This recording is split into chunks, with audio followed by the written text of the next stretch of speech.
ఎలాంటి అనారోగ్య సమస్యలకైనా సిమ్టమ్స్ కాదు రూట్ కాజ్ ని సరిచేయటం సెల్ హెల్త్ క్లినిక్ ప్రత్యేకత.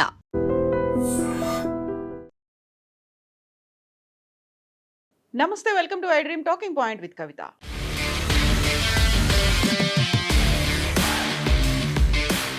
పాకిస్తాన్లో వరుసగా ఉగ్రవాద కీలక నేతల హత్యలు కొనసాగుతూనే ఉన్నాయి. తాజాగా మోస్ట్ వాంటెడ్ ఉగ్రవాది 2019 పుల్వామా దాడి సూత్రధారి హతమయ్యాడు. అతన్ని గుర్తు తెలియని వ్యక్తులు పాకిస్తాన్ ఆక్రమిత కాశ్మీర్లో హతమార్చారు. 2019లో పుల్వామా ఆత్మాహుతి దాడికి ప్రధాన సూత్రధారి చనిపోయారు. ఐఎస్ఐ రక్షణలో ఉన్న సమయంలోనే ఈ దాడి జరిగింది. తీవ్రంగా గాయపడినటువంటి ఆ తీవ్రవాది హంజాని రావల్పిండి సైనిక ఆసుపత్రిలో చేర్చినప్పటికి కూడా చికిత్స పొందుతూ ఆయన మృతి చెందారు.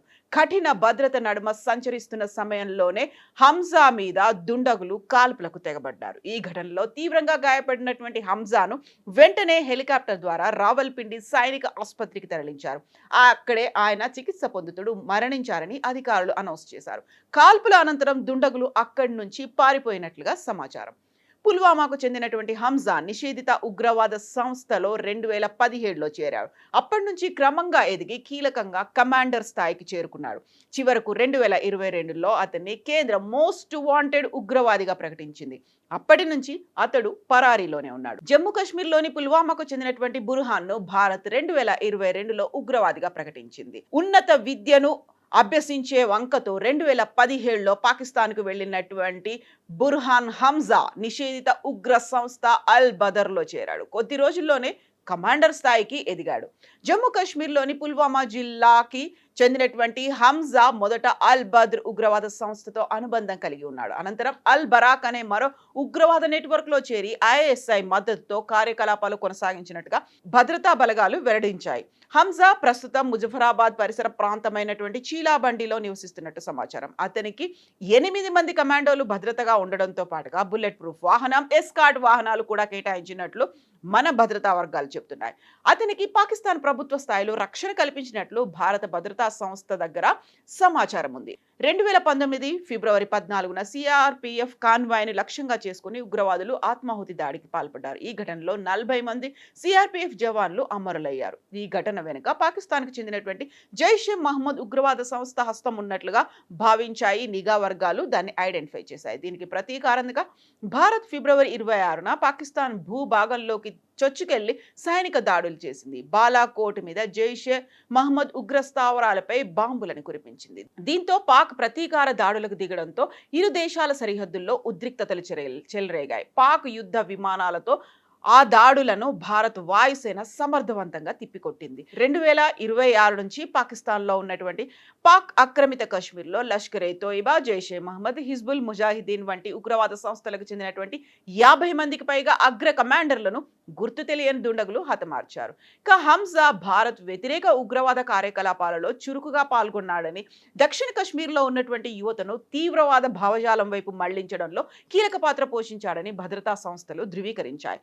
పుల్వామా జిల్లాలోని రత్నిపోరాకు చెందినటువంటి అజ్మంద్ గుల్జార్ అలియాస్ హంజా అల్ బదర్ ఆపరేషన్ లో కమాండర్ గా ఎదిగి సరిహద్దుల నుంచి కశ్మీర్లో ఉగ్రవాద నియామకాలు, నిధులు, ఆయుధ సరఫరా నెట్వర్క్ని నడిపాడు. పుల్వామా దక్షిణ కాశ్మీర్లో ఉగ్రవాదాన్ని వ్యాప్తి చేయడంలో కీలక వ్యవహరించిన అతన్ని భారత్ మోస్ట్ వాంటెడ్ జాబితాలో చేర్చింది. ఈ ఏడాది ప్రారంభంలో అతడిపై దాడి జరిగిందని ఆరోపణలు రావడంతో హంజాకు అదనపు భద్రతను కల్పించింది పాకిస్తాన్ ప్రభుత్వం. అంతేకాదు ఆయుధాల అక్రమ రవాణా, నకిలీ కరెన్సీ, మాదక ద్రవ్యాల స్మగ్లింగ్ కేసుల పేరు మీద ఫరూక్ ఖురేషీతో ఆయన కలిసి పనిచేస్తున్నట్టుగా తెలుస్తోంది. ముజఫరాబాద్లోని మాచిస్ ఫ్యాక్టరీగా పిలిచేటువంటి ఈ ప్రాంతాన్ని కేంద్రంగా చేసుకుని ఉగ్రవాద కార్యకలాపాలు నిర్వహిస్తున్నట్టుగా అధికారులు చెబుతున్నారు. కశ్మీర్ లోయలో చొరబాట్లు, ఉగ్రవాద కార్యకలాపాల సమన్వయంతో హంజా కీలకంగా వ్యవహరించినట్లు సమాచారం.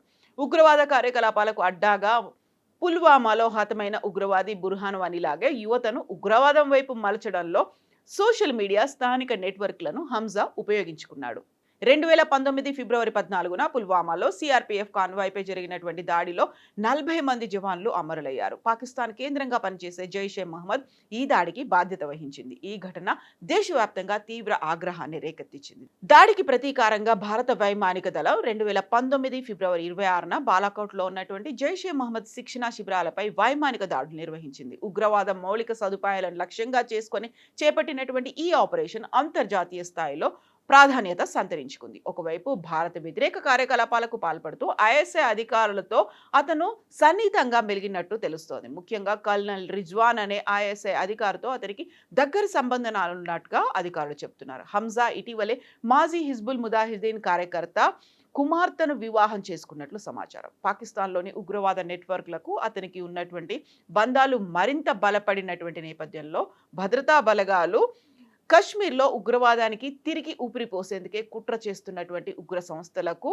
హంజా మరణం గట్టి ఎదురు దెబ్బ కానుందని భద్రతా సంస్థలు అభిప్రాయపడుతున్నాయి. ఏప్రిల్లో ఖైబర్ పఖ్తూన్ఖ్వా ప్రావిన్స్లో లష్కరే తోయిబా ఉగ్రవాద సంస్థ కమాండర్ షేక్ యూసుఫ్ అఫ్రిదీని గుర్తు తెలియని దుండగులు కాల్చి చంపారు. హఫీజ్ సయీద్కు సన్నిహితుడైనటువంటి అఫ్రిదీపై దుండగులు దఫాలుగా కాల్పులు జరిపారు. మార్చిలో లాహోర్లో ఒక టీవీ స్టేషన్ బయట మోస్ట్ వాంటెడ్ ఉగ్రవాది హమీర్ హంసాను గుర్తు తెలియని దుండగులు లక్ష్యంగా చేసుకున్నారు.